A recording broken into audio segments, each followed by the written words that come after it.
a little bit lacking in terms of magic damage. They do have a Maokai. And Jax is hybrid. He does, yeah, he's hybrid. He's hybrid. I agree. But they have no real burst magic damage threat. Right. What they definitely have is a 1-3-1 comp building for themselves. Whereas Gambit, they have the option for the 1-3-1, 1-4, but their team fighting is arguably a little bit stronger because of the value Ryze can have in team fights, along with the amount of utility that Camille can bring with things like her E and also the zone that she brings from her ultimate. So I give the team fight advantage slightly in favor of Gambit, but when I'm looking at the two differences is Gambit, again, have a lot of engage. Like we saw from Cloud9, Rakan, Gragas naturally offer that means to just reliably start fights. Whereas from the side of LYN, they're taking more of the defensive approach one again, going for an early Braum, using the Jack split push. Maybe you can use them as a flank, but they have no easy way to start a fight. So they need Gambit to be the initiators if they're the ones, if LYN want to be able to challenge for these objectives. And you talked about it, Vedius. Gambit likes to roam. This team, you can see all sorts of surprises coming out, especially from a guy like Edward. Long storied history with this guy going all the way back to Moscow 5, a name from a very long time ago. A lot of fans probably not even familiar with who they are, but for many that have been around since the beginning of League of Legends esports, they know all about exactly who this guy used to be, the Thresh Prince. As a European fan, it is a pleasure to see the return of some of the Moscow 5 players. Back in the day, they were part of the legacy core, you know, of Fnatic, Moscow 5, CLG EU, SK. There are a lot of well-known organizations back in the original birth of Europe as a region, and it was Diamond Prox that was one of the big innovators. He was the guy that introduced counter jungling. Right. It was Moscow 5. Yeah, exactly. They were the ones that were 3-buffing people, and everyone was like, what the hell? They would give their top lane Gangplank a blue buff. They would steal the dump. They would do the enemy red and their own red on a Shyvana because she doesn't need mana.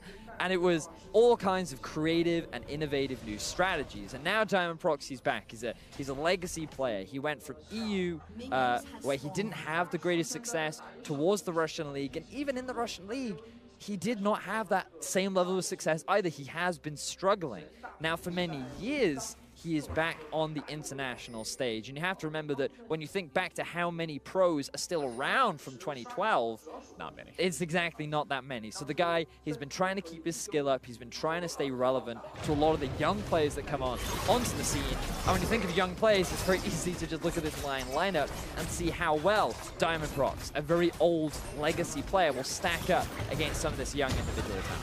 And I mean, you've got Diamond Prox and Edward, these two guys from away back with Moscow 5. Last Worlds appearance, 2012 for that team. Now they're back here, Gambit, trying to make an impact in the play-in stage.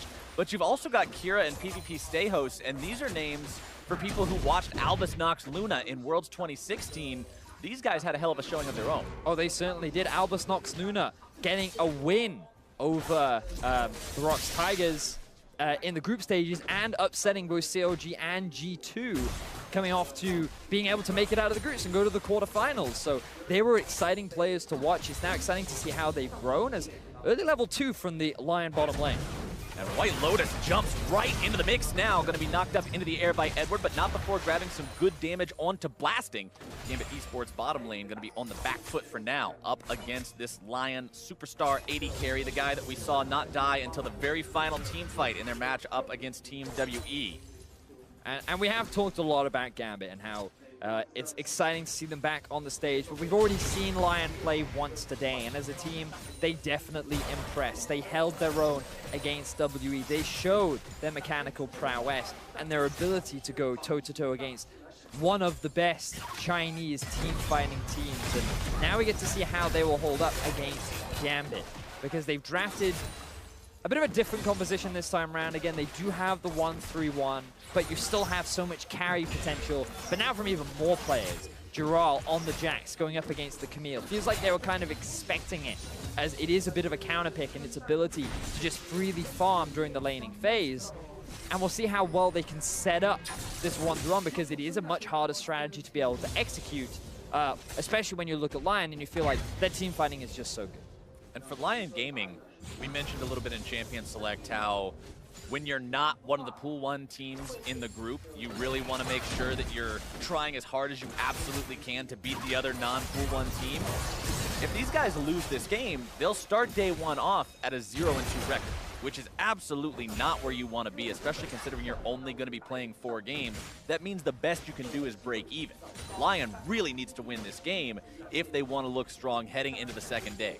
And remember, these teams, they only play 4 games in groups. Right. They're about 50% way through their group, Captain Flowers. Like I say the second day, but I could also say the last day of play-in groups, and it would mean the same thing. It's a very short phase, a lot shorter than a lot of these teams are normally used to competing in, and it means that each individual game does have that much more value placed upon its outcome and a lot more consequence if you do drop it. So expect these guys to be aware of that. For sure, and we talked a lot about like the big picture and the outside and some of the cool players that we have competing. But now we need to focus in on some of the game and how things are playing out, because in terms of mid lane, nice pressure being put out by Seiya and good support there from Oddie as well, enabling his mid laner to have this bit of a pressure advantage. And we haven't seen Jace mid in a while.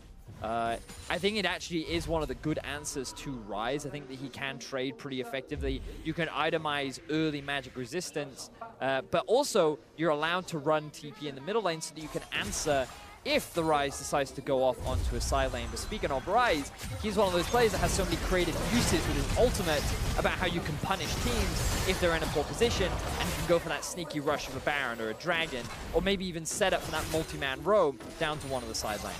Ryze's ultimate is one of those things that you either see a really useless use of it, or you see some really cool game-breaking, play-making type of moment out of the thing, and it's just got such this super far up or super far down nature to it. I will be interested to see how that ultimate is utilized as the game goes on. Remember, I also want to point out the fact that you mentioned it in Champion Select Vegas. The magic damage is a bit lacking on the side of LYN, but now they're looking to go in onto Blasting and Edward here in the bottom side. They do manage to find the stun onto Blasting. Flash into the Twisted Advance, still looking to find the play, and they've got the damage thanks to Audie. First blood for LYN. Audie is able to get the first kill, setting up for his superstar bottom lane. White Lotus doesn't get the kill, but it's still a kill over in favor of LYN. They finally get that early game lead, but now Diamond, he's looking to try and answer in the top lane. Giral and PvP stay hosts. Giral really wants to shove this in if he can, does not want to allow that lane to freeze where it is, but Diamond Frogs looking to make this punish. Counter-Strike going to be buying Giral a little bit of extra time. Flash into the flash with the body slam. Diamond Proc still staying on top of Giral here, but the ward into the leap strike, very useful tool for Jax to be able to jump away to those wards, have an extra escape mechanism. So before we talk about the top lane, we've got to come back to the bot. White Lotus and Gentex, it's not the easiest bottom lane to set up, but it's because Gentex is able to land that first hit of the passive. They get that 4-hit stun. Blasting does not respect Flash early enough, allowing Audie to get close enough to then land the Twisted Advance, which follows him underneath the turret, but it doesn't matter because he's full health, he has the Courage of the Colossus proc, and he has his bottom lane to help dish out the damage in order to get them that kill. And while Diamond tried to answer in the top lane, they just did not have the damage or the collapse in order to get the kill onto Giral. So LYN are now starting to build an advantage on one side of the map, while Giral, even though he's at a slight deficit, he's still going even with this Camille. Right, I do want to point out the fact that you do see farm advantages for both PvP stay host and Blasting in their respective side lanes, while mid lane, it's Seiya who's got the edge over Kira's Ryze for the time being. Jungle pretty similar between these two. You can't base a lot off of jungle CS counts anyway, since the camps have so much different value between them. 1 Gromp in a camp, 10 Krugs in a camp, makes it not exactly add up to be the most even depending on what they took. Diamond Proc's now moving onto his own red buff. Have some extra ganking power there on that Gragas. Explosive Cask up. You've also got the Maokai Nature's Grasp ready to go. Both of these are massive tools for making plays happen, Benny. Oh, they certainly are. And with Infernal Drake on the board, you would expect both these teams to try and set up around it. But remember, you have 2 split-pushing top laners. You don't really want to try and force big fights in the early game because there's a really big risk of that top lane 1v1 being swung if either of them are happy to get very quick kills in a few of these early fights. So just keeping them in the top lane, keeping them farming, have the potential for setting up a gank, and then maybe transition into a Rift Herald is the ideal setup in the top side of the map. Blasting and Edward still just keeping things relatively even down here in the bottom side. Lane pretty much stuck there, dead center. Playmaking possibilities available for either side, but Diamond Prox just clearing up the Scuttle Crab in the top part of the river for now. Whoop. All right, Blade Caller's not going to find anybody. Now, one of the narratives we initially set up at the start of this was Gambit likes to roam and skirmish. Speaking of skirmishing right now, Blasting nearly going to be stunned up by the Winter's Bite, instead finding some good damage back onto White Lotus, making that somewhat even, but still in the losing end of it for now. Right, but going back to that point, one of the key facilitators of that roaming playstyle is Edward. And when you play a champion like Rakan, he's really good at roaming. Naturally, he's great at transitioning into the mid lane, into the top lane. He has so many options. What we see from the build path is Edward is actually prioritizing on playing towards the lane. I feel like he's going towards the Ardent Sensor. It's very easy to proc onto, especially a Xayah when you are the Rakan, because the extra long range you get on the E. But he's not gone for early boots. He's not gone for that early kind of mobility playstyle that we see often from his Tahm Kench and his Thresh. Now, it's still relatively early in the game, but it does surprise me that his focus has shifted into trying to make sure that Blasting has the best possible laning phase rather than trying to snowball maybe Kira or Stasios in this early game.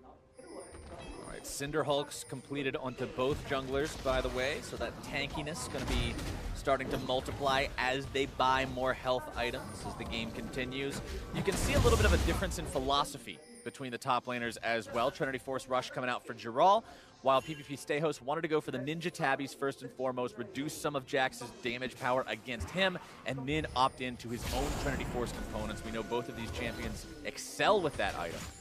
But of course, with Giral completing it first, that will be a nice power window for him to potentially utilize. TP is up on both of these top laners. First Drake is Infernal, Vedius, and that can sometimes cause fights that wouldn't otherwise happen if one of these teams really wants to get brave and try to make a play happen on it. Yep. And so far, things nice and close. Not quite as early game dominant as W had in game 1, and same for Cloud9 in game 2. Laning phase still very even, just with the slight exception of that early kill going in favor of LYN. I think that's fine for both sides. This meta is very much about scaling. But now we do look at the roam from Stasios down into the middle lane. This could be a play setup from Gambit. Great steal away on those Raptors from Diamond Proc into the amazing setup mid to potentially take down Xayah, but he gets away. Barely keeping himself alive as Blasting's going to be stunned up here in the bottom lane. The Glacial Fissure knocking him up in the air, trying to get away with the Feather Storm. The explosive charge, just one hit off. That was awesome, Captain Cloud. So much cool stuff just happened. So, we talked about the roaming. We saw it from Stasios just there. He pushed up top rather, roamed down to mid, and he gets a great ultimate onto Xayah. We might be Stasios. Giral may have just found himself the solo kill on a PvP stage. And that comes back from the flash that Stasios used in the middle lane after the play that Gambit just tried to set up. This game just suddenly swung open. That's LYN with a 2-0 lead and an Infernal Drake grab for themselves. You saw Giral also time the stun on the counter-strike specifically to interrupt the hook shot from Stayhost. Awesome job. Oh man, that was a great sequence of events. So, in the middle lane, Diamond Prox, I don't know if he was expecting to get that good of an ultimate off, but the moment he did, straight follow-up from Kira with the binding on the W, and also you had the E come in from Stasios along with the ulti. It was fortunate the Oddie was there to provide support, because then Xayah could flash out and he gets away with his life. Meanwhile, in the bottom lane, White Lotus and Genthix are like, oh, they're having a party up mid. We don't want to be left out, so let's make our own party happen. They force an engagement down in the 2 versus 2. They actually come out ahead against the classic Xayah Rakan combo.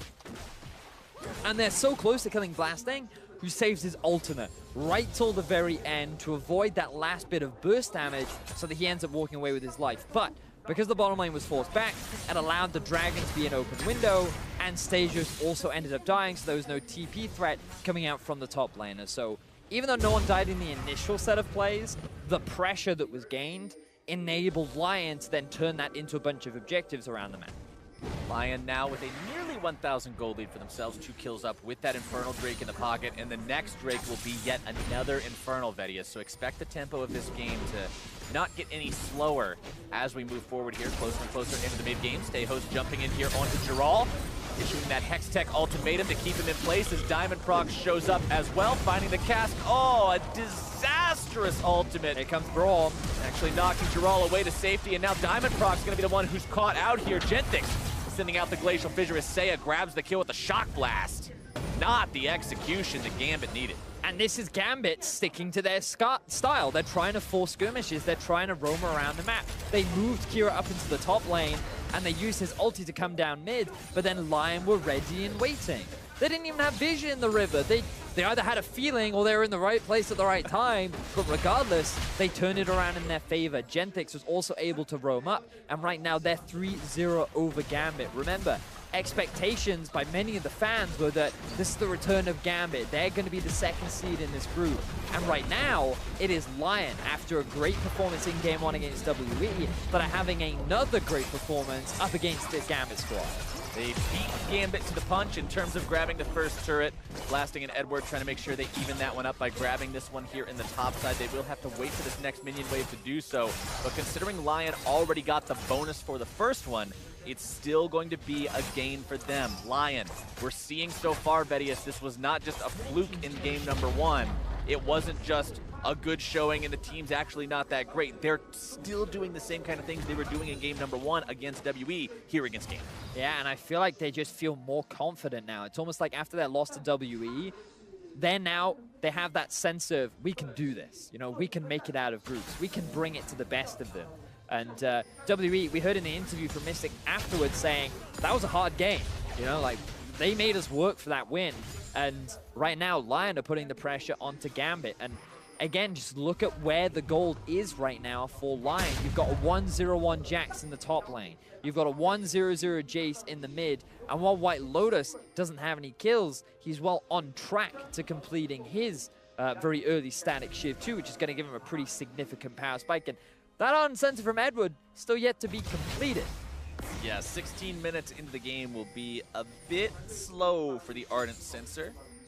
You will definitely need to get that up and running as soon as possible for this team to really have a chance in these fights, especially considering, like we talked about, that Infernal Drake going over to a team that has the likes of a Jax in the top lane, and you've got the Jace and the Tristana. There's a lot of damage there to be multiplied by that bonus. Next one will be coming up here in about 2 minutes. Uh-oh. Gold lead for LYN. Might turn into a play here in the top side. Maokai ulti coming in, probably going to force the ulti away from Blasting, tries to flash out, Twisted Advance is right there. There's your follow-up with Winner's Bite, and ain't even a thing. White Lotus grabbing himself kill number 1. You know the expression, 2 birds with 1 stone? I feel like they should rename it to 1 bird giant tree, and you end up with a free 300 gold and an easy access to the Rift-powered LYN. I don't know if that flows off the tongue so I don't know, I think it's kind of smooth, but they're now setting themselves up for taking that tier 1 in the top lane, or maybe even the tier 1 in the mid. But LYN, they're keeping their tempo in their favor. LYN now moving on to the Rift Herald. 3 men strong. I mean, you can't even really contest this if you're Gambit because you don't have your AD carry nearby. He's just now respawning back in the base. Kira trying to shove up mid lane, at least gain some tempo there. Maybe grab a couple of auto attacks onto the turret. Not even going to bother. Seiya rotates himself back over with his blue buff and flashes away. Edward not able to find the setup. So that could very well have been a result of the slight nerfs to the hitbox that Rakan's ultimate had, because that was very close and you'd expect that to hit, but it was just out of range. The knockup would have landed, but the taunt in fact missed, which means that Seiya was able to get a very swift flash away and he doesn't end up losing his life. So good quick response there from Seiya to avoid death. Infernal Drake number 2 just 20 seconds away as LYN sits with a 4-0 lead, as well as 2k gold above their opponents. Teleports available on both top laners. Also available for Seiya, should he need to use that to get into position here. Kira doesn't have a teleport of his own to follow suit, but he does have both summoner spells also up and waiting on himself. Honestly, the only real summoner spell down on the side of Gambit Esports right now is that flash for Blasting, but that could be really big in this fight, quite honestly. Same can be said for Seiya's flash over on the side of LYN. Stayhost and Giral into that 1v1 now. Stayhost jumping in. Hextech ultimatum going to be issued. Giral immediately canceling that one out as Diamond Proc shows up to make this fight a little bit less fair. But Audi also waiting in the wings will get his top laner out. But now that's Gragas ultimate and Camille ultimate both gone as the Infernal Drake has just spawned. LYN, they should have no fear of Gambit trying to contest this, because with 2 big ultimates unavailable, it's very unlikely that Gambit would win the fight. And that's going to be exactly how it goes. They managed to secure Infernal Drake number 2 for themselves. Going to be that much more damage for LYN. The next Drake is Cloud, so not as much priority on that one as there would be if it were to be Infernal number 3. Whoa. You can't make a fire burn brighter without a bit of oxygen, Captain Flowers. This isn't science class! Everybody likes to see the 3rd Infernal Drake, especially when you're ahead like LYN is right now. 1,500 gold up, 19 minutes into the game. Baron is going to be on the table here soon, and once it is, we might see some potential crazy plays coming out. We know Gambit is a team that likes to be playmakers. We know they're a team that also likes to make very decisive Baron calls. Oh, for sure. That is an excellent point, Captain Flowers, and something we were talking about coming into this game. Gambit, when they see a Baron, they're like, I think we can take this. And they don't really think that much around the outside, not really about the setup. They just go, I see an objective. At the very least, we can force a fight. And they'll use that to just make plays around the map. And it's a very tense situation if you're a Gambit fan when you watch them playing around that Baron. But when they're this far behind, I don't know if they can really run that risk, especially when you're still fine in terms of scaling. You have a Ryze, you have a Xayah, and your team fighting overall should still be stronger than that of the LYN's composition, because Jace and Jax not really known for their team fighting prowess. Right, but we do see Giral constantly set up in this split push situation, doing exactly what a Jax wants to be doing, creating that 1 versus 1 threat consistently. Team add up for him means he's also going to have more split pushing power, and we'll likely see him evolving that into the Titanic Hydra as time goes on. Pretty much the Korean build that has come into popularity with Jax this season. Adi getting himself away from Kira there. Blue buff Ryze, not really somebody you want to be 1v1ing as a Maokai. We'll throw down the sapling, provide a little bit of extra slowdown time onto Kira there as Seiya pressures onto the top lane. Tier 1 now, going to be looking to go after Kira, knocks him out of his own ultimate. Very nicely done. There comes your Nature's Grasp. The shield from Kira not going to be enough, and Seiya grabs the kill. Kira, he really should have been able to read that play. When you have 3 members of your own team being pushed underneath your tier 2 tower, and Adi was already making his way up the river, you just have to abandon that tower. Realize that LYN's clear goal is to take that objective down, but instead he stuck around. He used his flash and cleanse and still lost his life. LYN now have full control over the map. There are no added towers left for them to deal with, and Baron starts to become a big objective that they look to play around. Want to point out, too, that a big item just now purchased, Adi grabbing that Righteous Glory off the back of the gold that they got from the kill onto Kira, as well as the turret, means the engage power on this champion is going to be there, Vedius. One of the traditional exploits that you could use to beat Maokai is stay at a range, because Twisted Advance, it's point and click, yes, but the range is short. It is. It's not that short when he runs at you 2,000 miles an hour. That's true. And then points and clicks. It's like a tree in a hurricane. I mean, it's going to be difficult to dodge, man. Exactly, Vedius. Stayhost now farming up in the bottom lane, trying to get as much gold onto this Camille as he can. He has to stay relevant against that Jax in the 1 versus 1. If LYN manages to get Giral to the point where he just scares Stayhost away, and that's not even competitive, things would be disastrous. Adi popping the Righteous Glory, wanting to go in here onto the Gambit squad. Edward utilizing the ultimate, trying to make his way onto Seiya, instead going to be forced to retreat, locked up and beaten down. Kira trying to use the ulti there on the Rise, but it's not going to find any success thus far. LYN get themselves 1 kill and continue to pressure forward. Very quick TP coming in from Giral, but I don't know if the fight is over just yet. You can see Stagers, he's hanging off onto the side. LYN, they want to keep the push going. Nature's Grasp coming in, more damage coming out from Seiya, who's going to be stunned up. Hextech ultimatum issued, but Stayhost cannot quite find the damage onto his target. He's going to be traded away for Adi. 1 for 1 underneath the turret. Edward's still dead, going to be respawning in just a moment. Shock Blast coming out through the acceleration gate to disengage. Giral wanting to greet out for a couple of chickens here. Gets his dinner and gets out. Bit of disrespect, I feel, being shown from LYN there, because if Stagers was not around, that play could have worked out beautifully, but they were not really respecting the fact that Stagers could just come out from the brush. He still had his TP up. He was ready to go for the counter engage, and that's where things fell apart, because Seiya, he was the one that initially took the tower aggro. He was the one that was forced to retreat almost immediately, and LYN's dive suddenly shifted into, oh, no, we have to protect our mid laner. So the people that were stuck under the tower were then left, abandoned. They didn't have the support from their team, allowing Gambit to get this turnaround kill and alleviating the pressure onto this tier 2 tower. So Gambit, they punished the over-eagerness of LYN as they try to push it down there. LYN continuing to build this lead as time presses forward. Vedius, almost 5,000 gold up, 24 minutes is an impressive lead to have.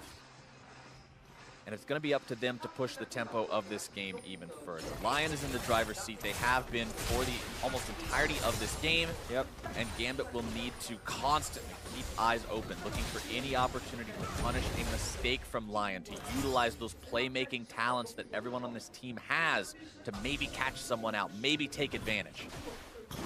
Well, Gambit, their primary vision has been set up towards the top half of the map. Their eyes are on this Baron. And given that LYN have focused, ulti? Ulti not finding anyone. Audi going to be disengaging that one nicely. Edward nearly taking down the explosive charge, almost sealing his fate. They heal to keep him alive. Maokai ultimate coming in, looking to chase these guys down. LYN does not want to run in any further because they are 4 versus 5, but Giral is pushing towards that base. Oh! Nice shot! Saya dialed that one in to find the kill onto Edward. Beautifully placed. That's going to make the fight go the way of LYN despite the 4 versus 5 nature of things. And as Stayhost takes his position back bottom to stop Giral, the rest of LYN moves up to the top side to claim the tier. And look at how very quickly they've translated their vision too. They were originally setting up for that dragon, but after a team fight in mid that goes in their favor, they've moved all their vision up through the top side of the jungle, and now their eyes are on the Baron. With Diamond Proc still alive, it could be a risky play to make, but he's getting zoned away by White Lotus.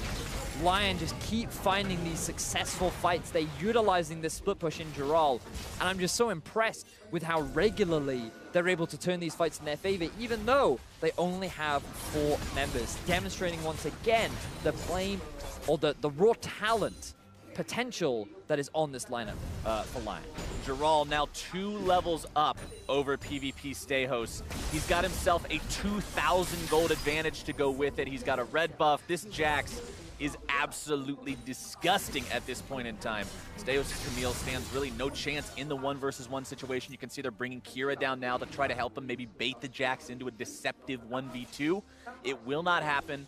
Giral says, wait, if this guy's not completely running away from me, something has to be wrong, so he backs himself away. And, you know, we got to go back to the draft a little bit, Flowers, because I was concerned for LYN. I was like, they're running a 1-3-1. They have no real way to engage. Gambit seem to have this great team fight scaling comp with a bunch of playmakers, which very much fits to their style. But LYN, after they found that great early gank in the bottom lane, once they got White Lotus and Genthix ahead, they could just leave them. And they were like, oh, now we can't win 2v2 bot anymore. Even though we have the Zyra Khan combo, it just cannot compete with the slight advantage that this LYN bot lane was able to accrue. And then the Audi was just keeping Saya alive. All these little skirmishes that Stayhost and Diamond Procs tried to force in mid were always turned around in the favor of LYN. Either through a great TP from Giral, Audi showing up at just the right time. LYN have just reacted extremely well to all of the plays that Gambit have attempted to make, and they've been able to shut them down consistently throughout the year of the game that has now translated into this very healthy 7,500 gold. LYN's been a lot of fun to watch this game. They were a lot of fun to watch in game number 1 as well. This is a team that clearly did their homework coming into Worlds 2017. They knew what they had to do coming into this game to win. And like you were talking about, worried a little bit about this team's engaged potential if they can start things off on their own terms. Audi has been doing a great job at finding angles and finding ways to get on top of targets, utilize the Nature's Grasp effectively. A lot of people have made jokes, especially when Maokai was first reworked, about how, you know, you can win the game, and by the time you get in queue for the next one, Maokai's ult will actually have reached his target. But he's been doing a fantastic job at setting those up early and getting them into position by the time the rest of the team is there in order to make those plays happen, like what you saw in top lane when they caught Kira out. Yeah, completely agree. And now you might be wondering, like, why aren't LYN pressuring the Baron more? They have the 1-3-1 comp. They actually don't need to. their pressure comes from just playing these side lanes and forcing Gambit to split up, because Seiya has a level advantage, an item advantage, every kind of advantage over Kira, and Jarol, we've seen multiple times now how much stronger he is than Stayho. So they just have to keep playing this 1-3-1. They just have to push out top, push out bot, and wait for Gambit to try and group and force a fight, or they will just eventually win these side lanes. But LYN, the thing that's stopping them is their deep vision. They're not following up the pressure with wards in the enemy jungle, so that's forcing both Seiya and Jarol to play a little bit more defensively because they don't really know where the enemy is. That singular shock blast nearly killed half of Edward's health bar. And then the To the Skies afterwards will nearly finish him off, as Diamond Proc's now going to be caught out. Taking down the enemy jungler could be the green light they need for Baron. And the flash is too little, too late. White Lotus grabs the kill, and that means Gambit now finds themselves in seriously dire straits. Jarol continuing to push up underneath the enemy turret there in the bottom lane as well. Baron going to be taken down rather rapidly, already to 50% HP by White Lotus, Genthix, and Audi together as a trio. Seiya is not even required. Gambit has no way to resist this, and Baron will go over to LYN Gaming 30 minutes in. And Diamond Prox, he wanted to prove himself on the international stage. He tries to go top lane to help his mid and support out, but then he ends up being the one that gets caught out. He's the one that loses his life, and he gives the Baron over to LYN, who are now just running it through the base of Gambit. Whereas the team, Kira is bottom, Stayhos is dealing with Jarol. Meanwhile, the door is just being smashed open, and LYN Gaming will take the inhibitor not even 30 seconds after grabbing the Baron for themselves. What a momentum play from these guys. Now you've got Jarol on the bottom side. We can rotate down here if we need to, they're saying. We can go into the top side. We can do 1-4. We can do 5-0. It doesn't matter. This team is in an awesome spot to seal this game. LYN, after their Game 1 performance versus WE, they were close to victory. A lot of their fights look good, but again, they didn't really translate that into a lot of objectives. Coming into Game 2, they seem like a much more even team with Gambit, but they find all these great early game leads, and they're finding much more control over the map. Sure, their vision could still do with a little bit of work. They're not properly using it with the pressure that they gain, but the one thing that you can say is that they are always ready for whatever the opposition tries to do, and they react so effectively to quickly shut it down. And speaking of readiness and reactions, it's a criticism of the current Gambit esports squad that they sometimes appear disorganized because the entire team has so many different playmakers, and you have so many different heads of this Hydra essentially wanting to find a different opportunity. And that's sort of what we saw after the Baron was grabbed by the side of LYN. You saw Kira going bottom saying, oh, we're going to collapse on Jarol, we're going to get this guy, while the rest of the team is saying, no, we should probably, save our base. Well, now it's a team didn't work out, and now Jarol is going to be collapsed on by 5 members. They will find the kill onto him, but they traded away for the tier 3 turret as well as inhibitor number 2.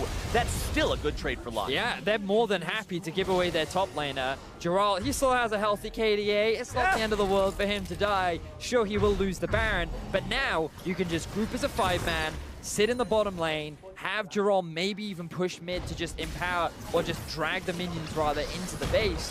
But LYN have everything that they could possibly want right now, and even though Gambit are able to get themselves one small thing back, they have not been able to keep up with LYN, who just seem to have answers to every kind of play they try to make. Gambit trying to push up the mid lane now, realizing they've got 15 seconds before Jarol is back alive. However, Jarol has TP when he is back alive, so you cannot put yourself in too precarious of a spot here if you are Gambit. You can see a couple of wards off there in the jungle on the side of LYN, so if that collapse is given to them as an opportunity, they could always take that. But now they're going to be sending everybody into that bottom lane. There's one inhibitor left standing, and that is where LYN's attention will go. That is what they're looking for. White Lotus, he is primed and ready to go. 3.5 items completed with the QSS to boot. Let's see how LYN make this fight happen. Gambit gonna be the ones making it happen instead. Edward looking to jump in with a nice initiation, but he's gonna be killed immediately. Genthix backing himself away. White Lotus on a rampage as Stayhos retreats. Jarol into the back lines, blasting, barely gonna be kept alive. Seiya wants to change that. Jarol jumping in as well, and that is your clean ace for LYN Gaming. The gold lead is too big. LYN are too strong. They bite down hard onto Gambit Gaming, and they're looking to get their first win at the World Championship of 2017. LYN makes their statement here against Gambit. They looked good in game number 1. They look great here in game number 3, 14-2. That's how you win a game of League of Legends. Beautiful game coming out from LYN. We talked